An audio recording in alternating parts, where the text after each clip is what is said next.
موسیٰ علیہ السلام نے اللہ تعالیٰ کی یہ تجلی دیکھی جو بالواسطہ تھی، یعنی براہ راست حضرت موسیٰ پر نہیں بلکہ پہاڑ پر تھی، اور حضرت موسیٰ علیہ السلام بالواسطہ اس کا نظارہ کر رہے تھے، لیکن خود حضرت موسیٰ علیہ السلام کی یہ کیفیت ہوئی کہ خر موسیٰ صعقا، حضرت موسیٰ علیہ السلام بے ہوش ہو کر گر پڑے۔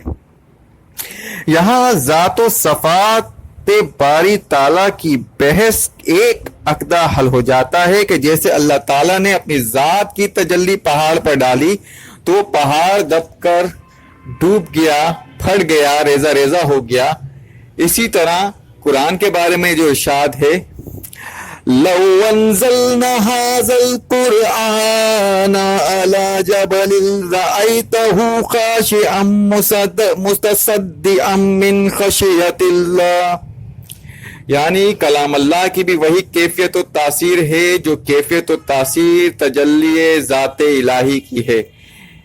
اس کے قرآن اللہ کا کلام ہے اور اللہ کی صفت ہے، تو تجلی صفات اور تجلی ذات میں کوئی فرق نہیں۔ البتہ اقبال نے ایک جگہ اس بارے میں ذرا مبالغہ رائی سے کام لیا ہے۔ علامہ اقبال رسول کریم صلی اللہ علیہ وآلہ وسلم کی مدح فرماتے ہوئے یہ الفاظ استعمال کیے ہیں، موسیٰ زہوش رفت بے کے جلوہ صفات تو عین ذات می نگری و تبسمی، یعنی حضرت محمد مصطفیٰ صلی اللہ علیہ وآلہ وسلم کا حضرت موسیٰ علیہ السلام سے تقابل کر رہے ہیں کہ وہ تو تجلی صفات کے بالواسطہ نظارے سے ہی بے ہوش ہو کر گر گئے تھے، لیکن اے نبی صلی اللہ علیہ وآلہ وسلم آپ نے عین ذات کا دیدار کیا اور تبسم کی کیفیت میں کیا۔ اس میں دو اعتبار سے مغالطہ پایا جاتا ہے۔ اول تو وہ تجلی صفات نہیں، تجلی ذات تھی جو حضرت موسیٰ علیہ السلام کی فرمائش پر اللہ تعالیٰ نے پہاڑ پر ڈالی، جیسا کہ قرآن مجید میں ہے فلما تجلی ربہ للجبل، گویا یہاں اللہ تعالیٰ کے لیے لفظ استعمال ہوا ہے کہ وہ خود متجلی ہوا۔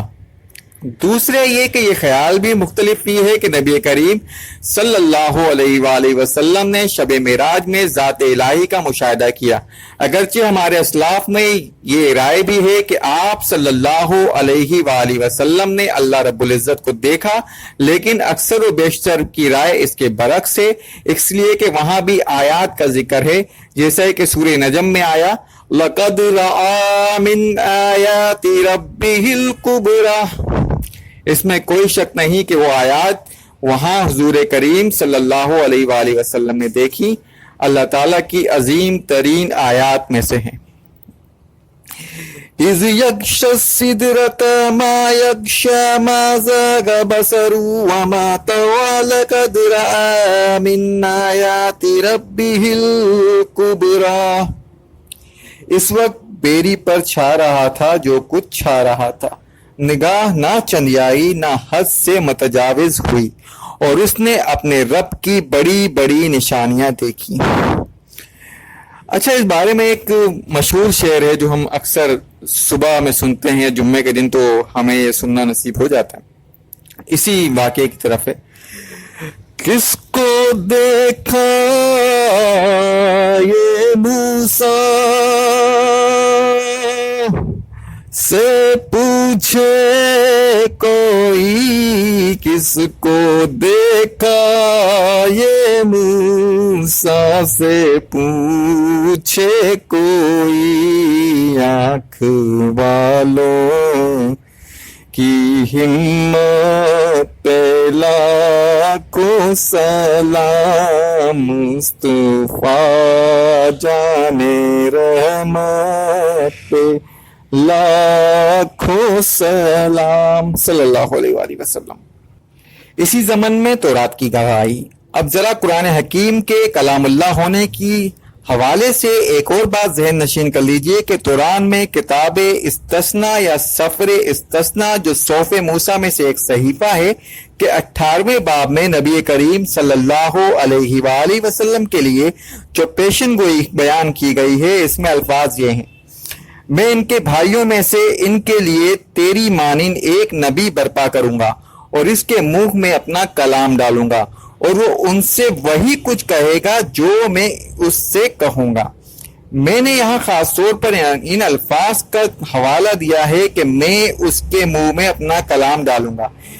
یہاں ایک لفظ کلام آیا ہے جیسے کہ قرآن حکیم کی آیت میں آیا ہے کہ حتی یسمع کلام اللہ، پھر کلام منہ میں ڈالنا کے حوالے سے قرآن مجید میں ایک لفظ 2 مرتبہ آیا ہے، وہ ہے لفظ قول۔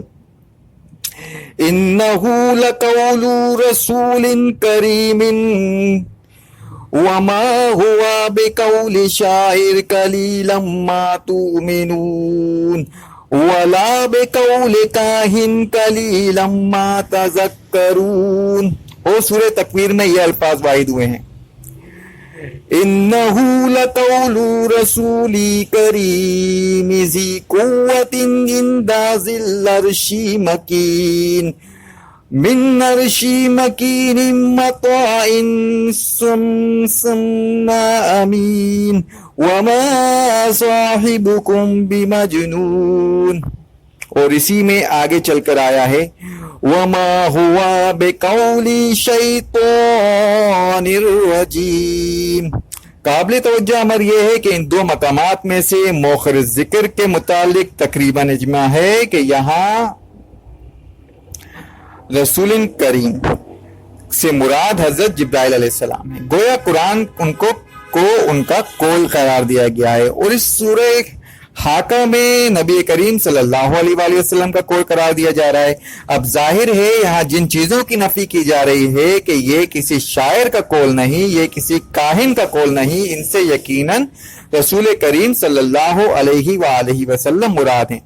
یوں سمجھیے کہ اللہ کا کلام پہلے حضرت جبرائیل علیہ السلام پر نازل ہوا۔ اگر میں کتاب استثناء کے الفاظ استعمال کروں تو یہاں اللہ نے اپنا کلام ان کے منہ میں ڈالا، تاہم ان کے منہ کا ہم کوئی تصور نہیں کر سکتے، وہ نہایت جلیل القدر فرشتے ہیں، تاہم ان کے منہ کا ہم کوئی تصور نہیں کر سکتے۔ بہرحال قول کا لفظ قرآن مجید کے لیے استعمال ہوا، جس سے ظاہر ہے کہ ابتدا کلام الہی میں حضرت جبرائیل علیہ السلام کے قول کی شکل میں اترا، پھر حضرت جبرائیل علیہ السلام کے ذریعے حضرت محمد مصطفیٰ صلی اللہ علیہ وآلہ وسلم کے منہ میں ڈالا گیا، اور وہاں سے یہ قول محمد کی صورت میں لوگوں کے سامنے آیا۔ اس لیے یہ آپ صلی اللہ علیہ وآلہ وسلم ہی کی زبان مبارک سے عطا ہوا، لوگوں نے اسے صرف آپ ہی کی زبان مبارک سے سنا۔ گویا یہ قول شاعر نہیں، یہ قول کائن نہیں، یہ قول شیطان الرجیم نہیں، بلکہ یہ قول رسول کریم ہے، اور رسول کریم اولا محمد رسول اللہ صلی اللہ علیہ وآلہ وسلم ہے۔ یہ لوگوں کے سامنے ان کے قول کی حیثیت سے آیا۔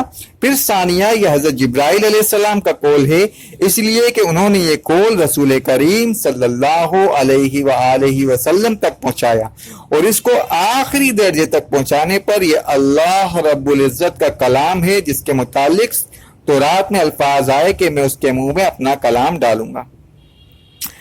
اچھا جی، لوح محفوظ اور مصحف کے مطابقت۔ قرآن کے حوالے سے تیسری اور اہم بات یہ نوٹ کیجئے کہ کلام اللہ کی صفت ہے، اور اللہ کی صفات قدیم ہے۔ اللہ کی ذات کی طرح اس کی صفات کا بھی یہی معاملہ ہے۔ ظاہر ہے کہ اللہ تعالیٰ مادیت اور جسمانیت سے ماورا ہے، یہی معاملہ اللہ کی صفات کا بھی ہے۔ چنانچہ اللہ کا کلام، جسے حرف و صورت کی محدودیت سے اعلیٰ و ارفع خیال کیا جاتا ہے، اسے اللہ تعالیٰ نے انسانوں کی ہدایت کے لیے حروف و صوامات کا جامہ پہنایا، اور سید المرسلین صلی اللہ علیہ وآلہ وسلم کے قلب اطہر پر قلب مبارک پر بطریق تنزیل نازل فرمایا۔ یہی کلام لوح محفوظ میں اللہ کے پاس ہے، جسے ام الکتاب یا کتاب مکنون بھی کہا گیا ہے۔ ہمارے پاس موجودہ قرآن مجید یا مصحف کی عبارت وہی ہے جو لوح محفوظ یا ام الکتاب میں بالکل اسی طرح کسی دستاویز کی متصدقہ نقل ہو۔ چنانچہ سورہ بروج میں فرمایا گیا، آیت نمبر 21 اور 22، بل ہوا قرآن مجید فی لوح محفوظ، بل ہوا قرآن مجید فی لوح محفوظ۔ یہ قرآن نہایت ہی بزرگ و برتر ہے، اور یہ لوح محفوظ میں ہے۔ اور اسی کے متعلق سورہ واقعہ میں ارشاد فرمایا گیا،